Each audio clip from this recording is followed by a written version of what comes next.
Let's look at this problem. Neglecting friction, determine the tension in cable ABD. Remember, look at this cable. Cable A going here to B and then D. Tension in cable ABD has the same tension because it's the same cable. Look at that here. This ruler, it's the same cable ABD. So at here there is a hinge. He wants the reaction. Look at this. He wants the reaction at point C. At point C there is Cx and Cy, so there's two reaction, and the angle theta is 40 degrees. So let's do the beam like this. Okay? Here there's a tension. Look at that. There's a tension. Okay, there's A, there's the hinge that has Cx and Cy, and there's a force P. Look at this. There's a force B. Force P. And there's also an angle 40 degrees here. And this is 2A. Look at that, 2A. And at point D, there's a tension. Tension. And I'm going to call this tension T and T. They all have the same number, magnitude. So tension and tension because it's the same cable. It's the same cable. Now, let's look at the angle 40 degrees. If you look at 40 degrees and he gives you all the angle between here, look at that, between the cable and this part of the beam is 90 degrees. So this is 90 degrees. Let's look at point D and make the x-axis and the y-axis. Remember, it's 40 degrees. So if this is 40 degrees, this is going to be 40. And the whole thing is 90, so this is going to be 50. And since this is 50 and this is the 90 degrees, this is going to be 40. So now, let's find the best is to go to the point where there was too many reactions and too many unknowns. Here there is two unknowns, Cx and Cy. Let's first take moment at point C. And let's put a nail at point C and look at everything else. First of all, this tension will rotate the whole beam. Look at this. This beam, if you put a nail at point C, this beam with tension will rotate like this, clockwise. So it's minus T. And what is the perpendicular distance between the tension and point C? It's A, minus TA. Let's look at this nail at point C. And this force P will rotate the beam that way, also clockwise. And it is minus P times A, minus P times A.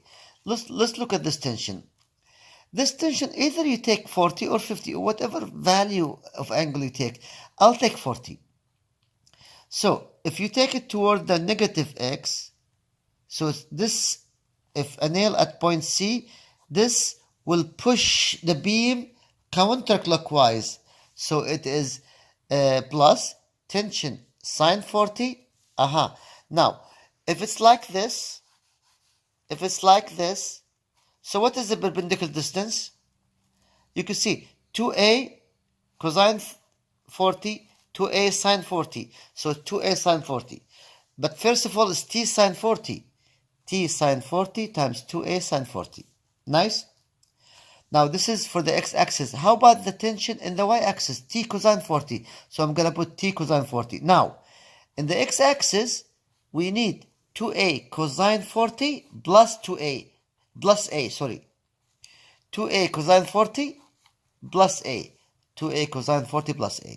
Now, we have to rearrange the equation and plug in all the numbers, and you could find it like this, and then you could end up with cancelling a with a. You'll end up with tension is equal 0.566 B. Once you finish from this tension, what is next? If you find summation of moment, the next is to find summation of forces at x.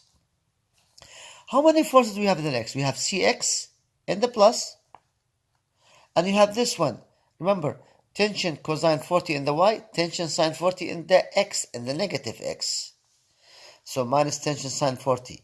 So Cx is equal T sine 40. Nice. Now, we know that tension is equal 0.566 B, the force B. So we're going to put it here. So Cx is equal 0.566 B sine 40. We'll end up with 0.364 P. Cx is in the positive x. So we're going to make it like this, in the positive. Summation forces at y equal to 0. You have tension. You have Cy plus minus P. And you have this one, T cosine 40 in the plus. So you put them all together. You have tension is equal to 0.566 B, you put it here. Cy is unknown, minus B, you leave it. And I'm going to make everything as a function of B. And tension you have at 0.566 B, you will put it here, cosine 40. You'll end up with, you can see that you will cancel this, because 0.566 B cosine 40 and 0.566 B is equal to 1. So 1 minus 1 is 0. So the B will cancel out and C will equal to 0. So the reaction at point C is equal this square plus this square all under square root is equal to 0.364 B to the right. So we have the reaction at point C and you have the tension 0.566 P. That's it.